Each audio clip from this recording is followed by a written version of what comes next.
My neighbor told me the rule 3 days before I moved in. She was standing at my gate with a casserole dish covered in foil, smiling the way people smile when they are doing the neighborly thing, and also delivering news they find uncomfortable. "The house is lovely," she said. "You'll be very happy here. One thing." And then she paused and looked at the sky the way you look at the sky when you are checking the weather and also when you are deciding how much to say. "Don't go outside during a thunderstorm, not even to the porch, not even to get something from the car." I thanked her for the casserole. I asked her why. She looked at her hands for a moment. "The Hendersons, the family before you, their son went out to close the garden gate when a storm came up suddenly. He was 17. He was outside for maybe 40 seconds. She stopped. He came back in," she said. "But he wasn't the same after. He hasn't spoken since." I asked where the Henderson family was now. "They moved," she said, "quite quickly." She handed me the casserole and walked back across the road without looking up at the sky again. "My name is Petra Novak. I am 32 years old, and I have just moved to a village called Ashmore for reasons that felt sound at the time, and that I have had considerable opportunity to reconsider. I mention the casserole because it matters, and I mention the rule because I broke it. I broke it 23 days after moving in, on a Thursday evening in September, when the storm came up faster than I expected, and I stepped outside to bring in the patio chairs. I was outside for less than a minute. I got the chairs. I came back inside, and standing on my kitchen mat, wet from the rain, I understood that something had come inside with me. I had moved to Ashmore because my job had become remote, my lease had expired, and a colleague mentioned that her mother's old cottage was available at a rent that made the cost of living in the city feel obscene. The colleague's name was Marie.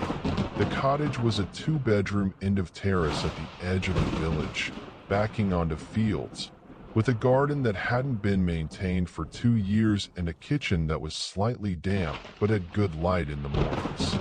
I drove out to see it in July and stood in the garden and watched the fields and thought, yes, this is the kind of quiet I have been needing. I signed the lease that afternoon. The village was the kind of village that looks extremely picturesque from a car and reveals itself to be slightly strange once you are living there. Not unfriendly. People waved from gardens. The shop was stocked. The pub had decent food. But there was a particular quality to the place that I noticed in the first week and couldn't quite name until later. A quality of attention, as though the village was watching how I handled things. As though everyone knew something about the place that they were waiting to see if I also knew.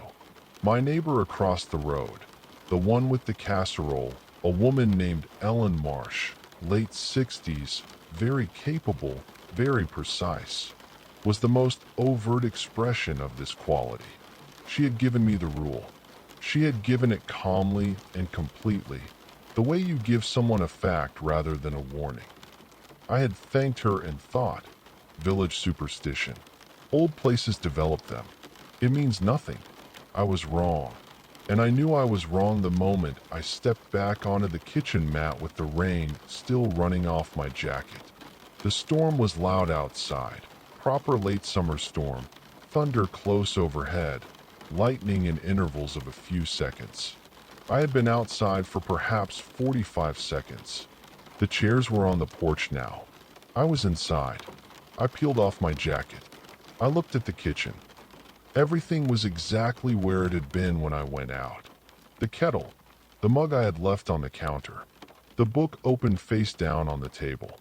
Everything exactly the same. Except, and this is the part that I find most difficult to describe with the precision it deserves, the room felt occupied. Not in the sense of a presence I could locate.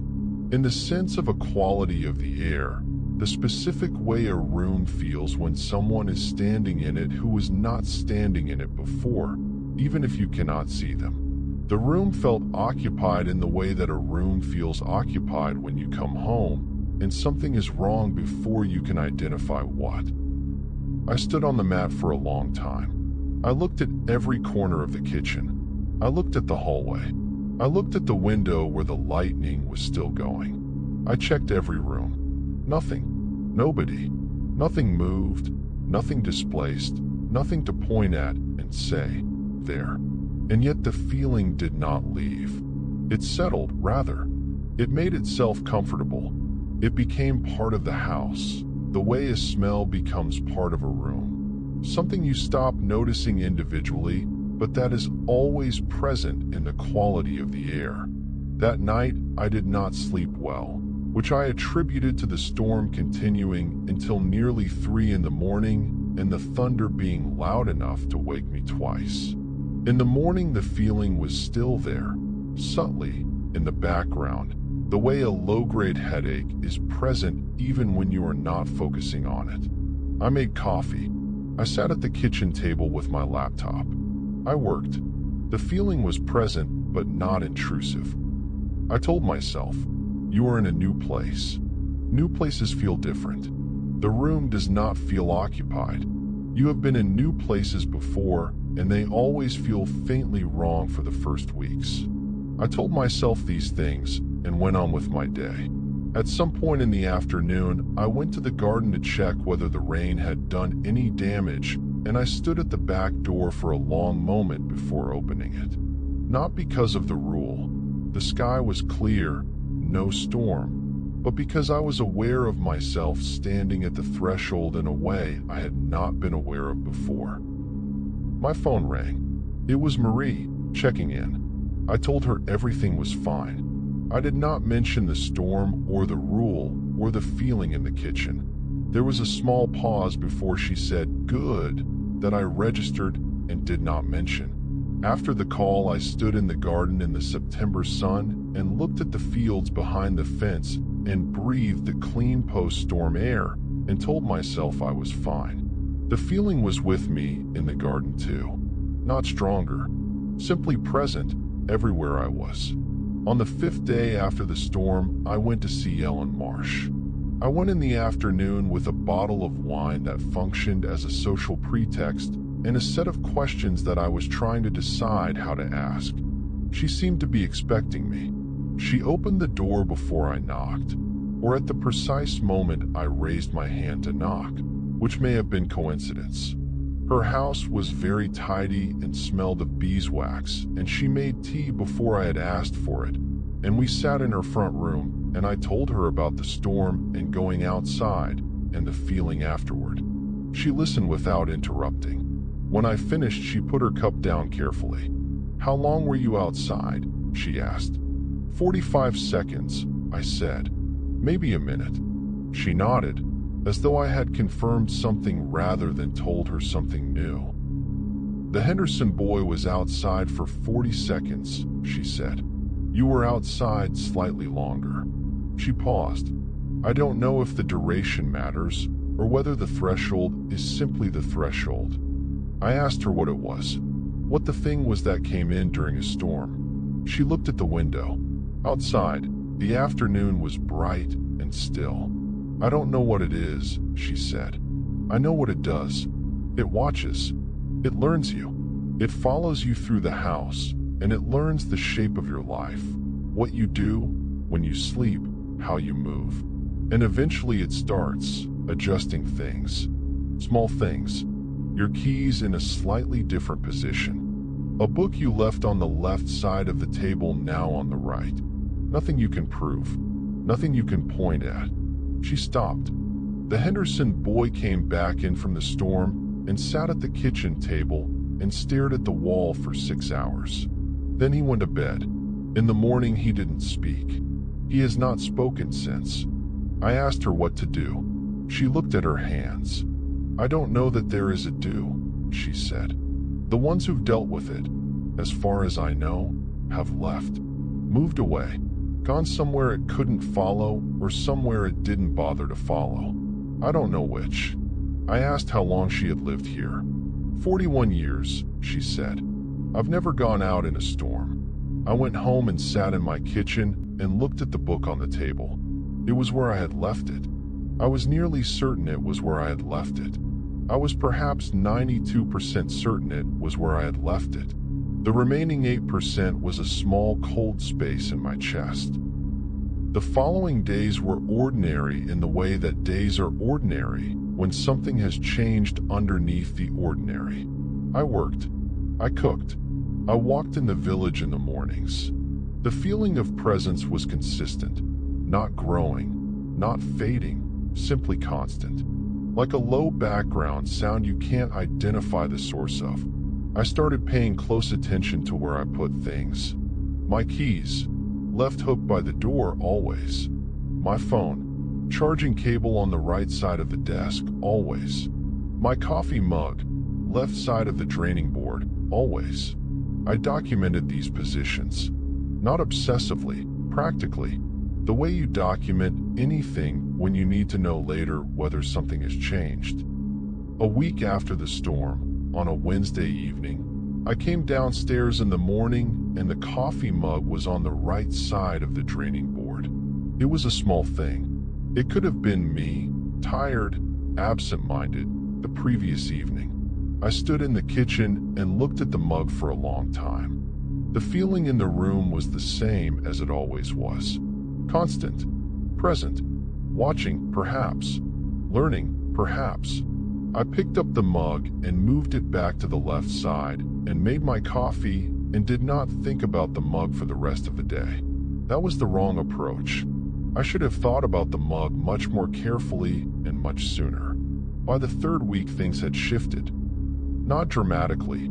I want to be clear that nothing dramatic happened. Nothing that could be photographed or recorded or pointed to as evidence. The shifts were all in the category of things that are wrong without being provably wrong. My keys were on the right hook twice. The book on my nightstand, which I leave open face down when I stop reading, was closed 3 times when I came back to it, once with a different page as the bookmark than I remembered stopping on.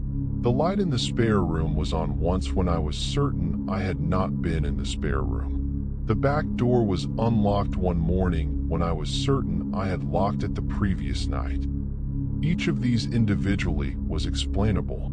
Collectively, they formed a pattern that was not explainable in any way that left me feeling comfortable.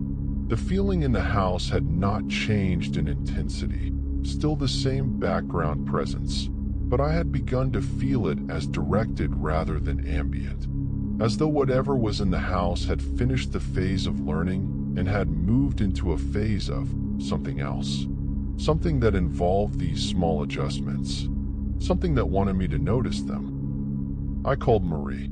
I told her the cottage was wonderful, but I had some concerns about the tenancy, and could we talk?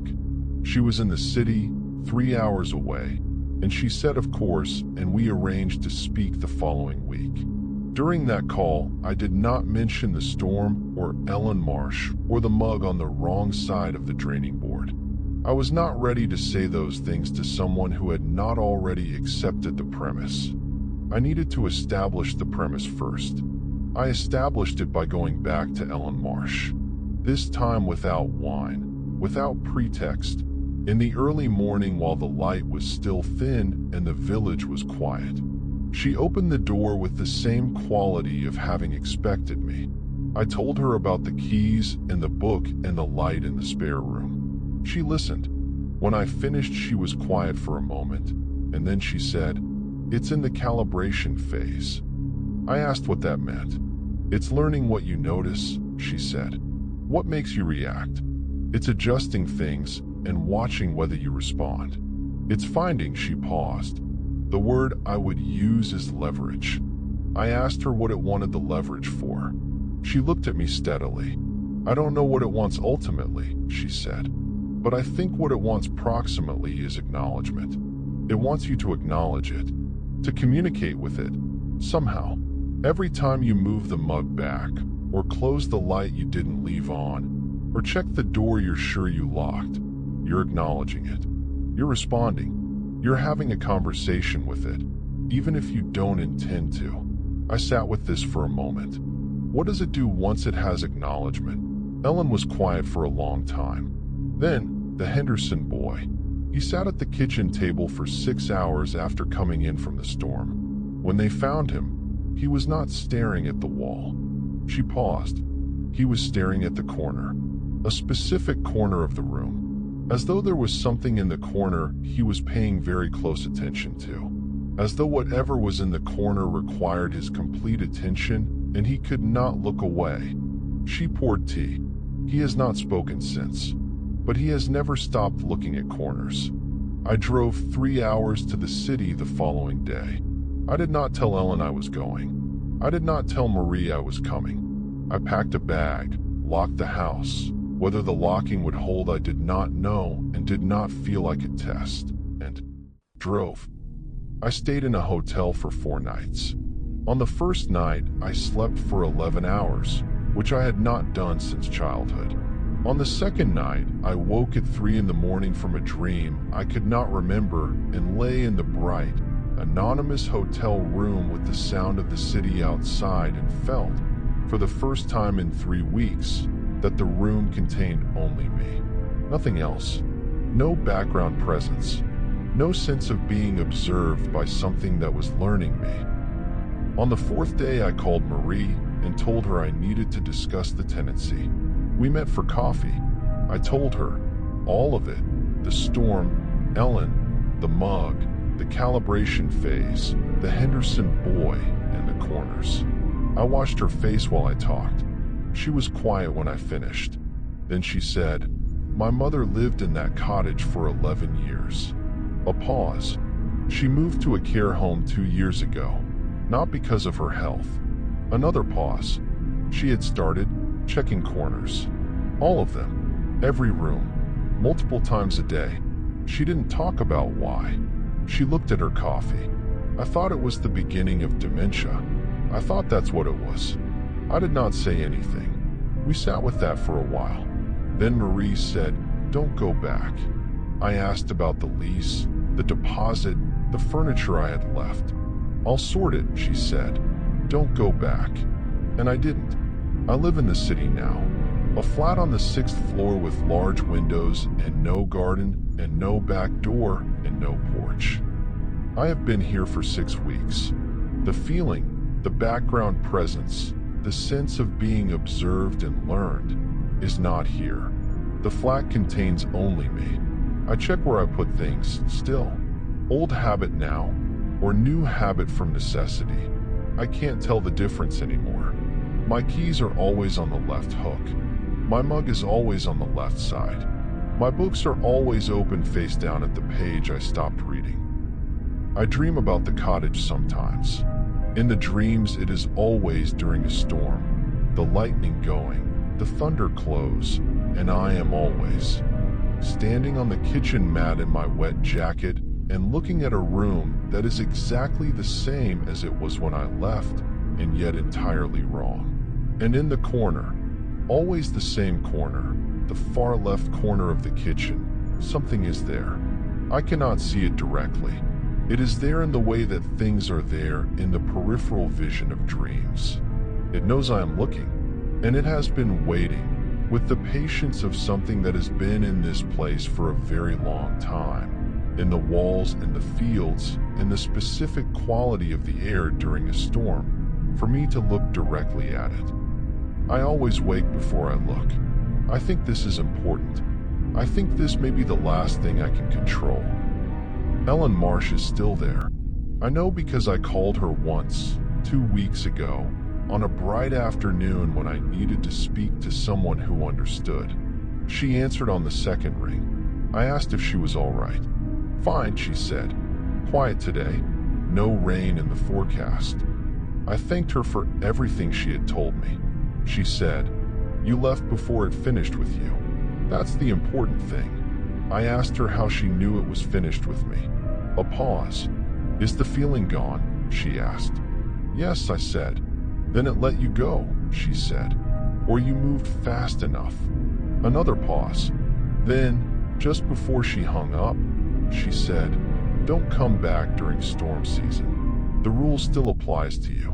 It always will." The line went quiet. I looked out the window of my sixth floor flat at the city and the clear sky. I am still noticing. I am still checking where I put things. And when the weather forecast shows thunder for the weekend, I stay inside. I close the windows. I do not open the door. I am not taking any chances. I drive differently now too. I take roads that avoid the village entirely, not because it is out of my way, but because I do not want to be within the radius of whatever still lives in that house on a stormy day. I know this sounds disproportionate. I know the rational interpretation is that I was a stressed person in a new place who experienced a period of heightened anxiety and attributed it to something external. I know how this sounds. I also know what I felt standing on the kitchen mat with the rain still coming off my jacket. I know which midnight I arrived, and I know that the mug was on the right side of the draining board, when I am absolutely certain I always put it on the left. These are the things I know. I am a precise person. I describe things accurately. This is what I have to offer. The accurate description of something I cannot explain and will not pretend to explain and will not stop paying attention to. Not ever. I check the weather every morning. Not anxiously, practically, the way I check my keys and my mug and the position of the book on my nightstand. The way I check everything now, because checking is what I have instead of certainty. The forecast for Thursday says possible thunderstorms in the evening. I have already decided I will be inside by 4. Windows closed, door locked, and if the electricity goes out, as it sometimes does during storms in this city, I will sit in the dark and wait, and I will not open the door until the morning. Not for anything. Not for anyone. The rule still applies. It always will. The storm rule is a simple thing when you say it plainly. Don't go outside during a thunderstorm. Most people hear it as old folk wisdom. Superstition. The kind of thing people in small villages develop over generations to explain things that happen to them that they can't explain otherwise. I heard it that way too, standing at my gate with the casserole in my hands. I was 32 years old and educated and practical, and I believed in cause and effect and the rational explanation of things. I still believe in cause and effect. The door stays closed. That is the only rule that matters now.